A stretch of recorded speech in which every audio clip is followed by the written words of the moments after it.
Hello, dears. I hope you guys are fine and okay. Everything is pretty much calm and smooth. Today, we are going to talk about the fourth chapter of The Reluctant Fundamentalist.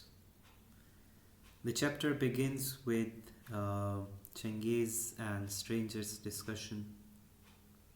Uh, there is a scar on Chengiz's arm, and the stranger American notices it. Um, and the American thinks that he might have been involved in any violent activity which might have given him this scar.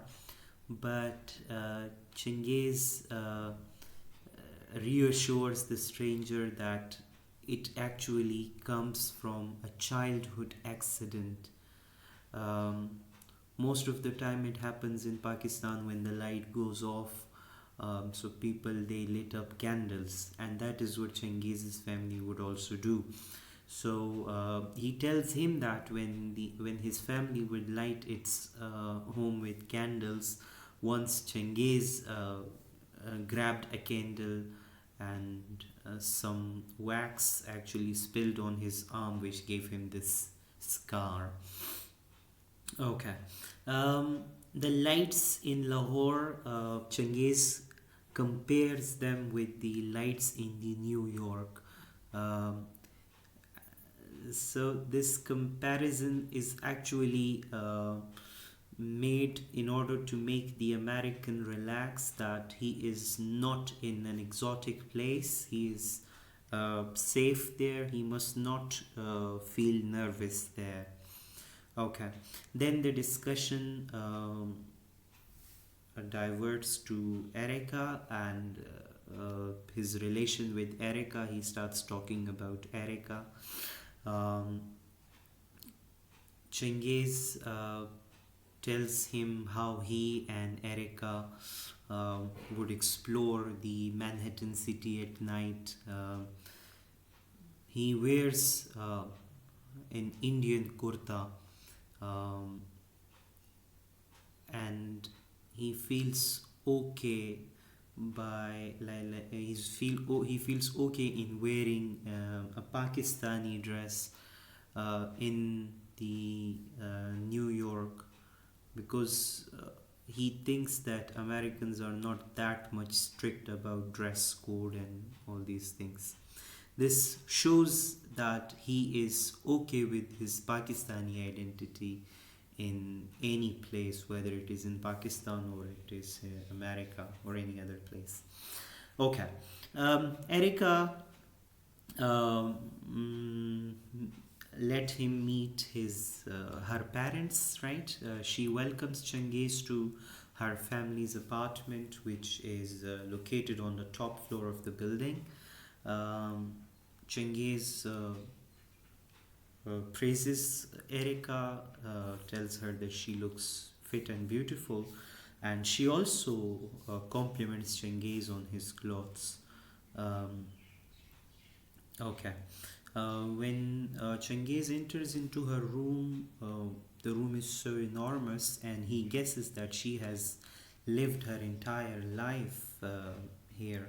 Chengiz feels quite relaxed at this new place, um, and he also compares his his house with Erica's house, because the socio-economic condition of Erica's house is equal to the house in which Chengiz grew up. So for him, the house is the same as his, right?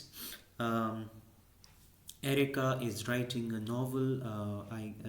She has completed her novel, but she is not willing to send it to a publisher because uh, she thinks that if I publish it, it will leave a gap in her life.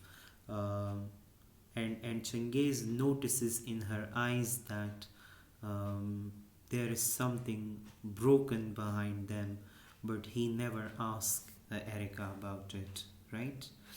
Okay. Cengiz meets Erika's parents. Um, Erika's mother, unlike her father, is polite and she approves of Cengiz. Erika's father is like, he looks like an executive officer. He asks Cengiz about drink, Claire, if he drinks, um, and then he, without even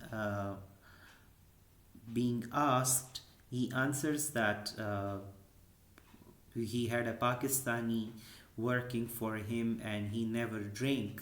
So Cengiz assures him that he drinks. Cengiz talks about American who seem confused by Cengiz drinking alcohol. Cengiz explains that many non-religious Pakistani, they drink liquor as many Americans, they smoke marijuana. Um, then they had dinner, and their discussion goes quite smooth, but then there uh, comes a discussion about Pakistan, and then Erica's father starts looking down upon Pakistan, right?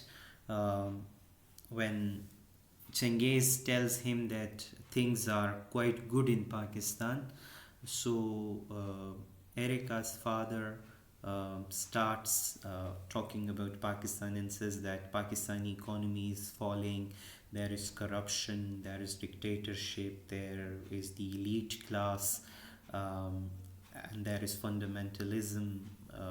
There's so many problems, right? Cengiz is irritated by these questions and these stereotypical judgments, but uh, he still tries to respond politely, right? After when they are done with the dinner, Erica asks Cengiz if he minded what her father said, but Cengiz tells her that no, he is okay with whatever he said. Then Erica laughs and tells him that he's a great liar, to which he answers that yes, he minded it, but what could have he done?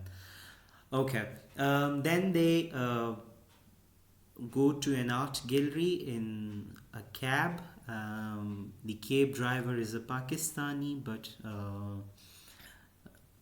Cengiz does not talk to him.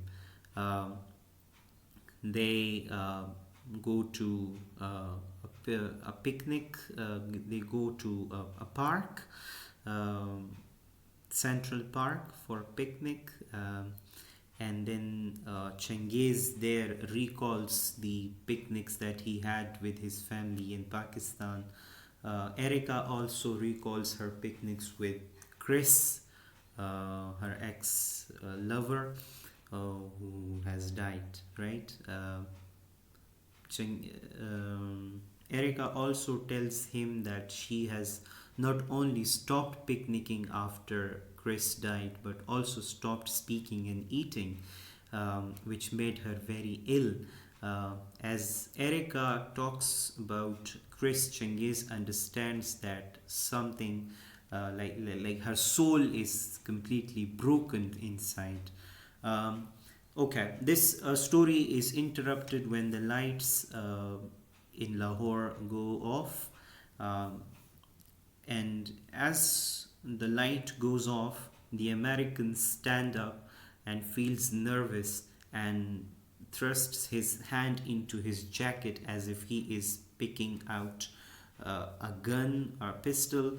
Uh, that's what Cengiz thinks, right? But Cengiz assures him that this is quite common in Pakistan and no one will rob him in the darkness. Um, then, when the lights go on, uh, Cengiz offers American a whiskey to calm his nerves and to relax him, right? That's all that happens in chapter 4. Okay, if we talk about the appearance in this chapter, uh, there are several incidents that make the American fearful in Lahore. Um, it makes him tense and suspicious of Chengiz, and he seems skeptical about Chengiz's car as a result of an incident, right? So he goes for the appearance. The scars make him feel as if Chengiz was a terrorist who was involved in different violent activities, right? Um, and his fear of Chengiz uh, is clearly shown when he reaches into his jacket as if to pull out a gun in case Chengiz or the waiter tries to kill him, right?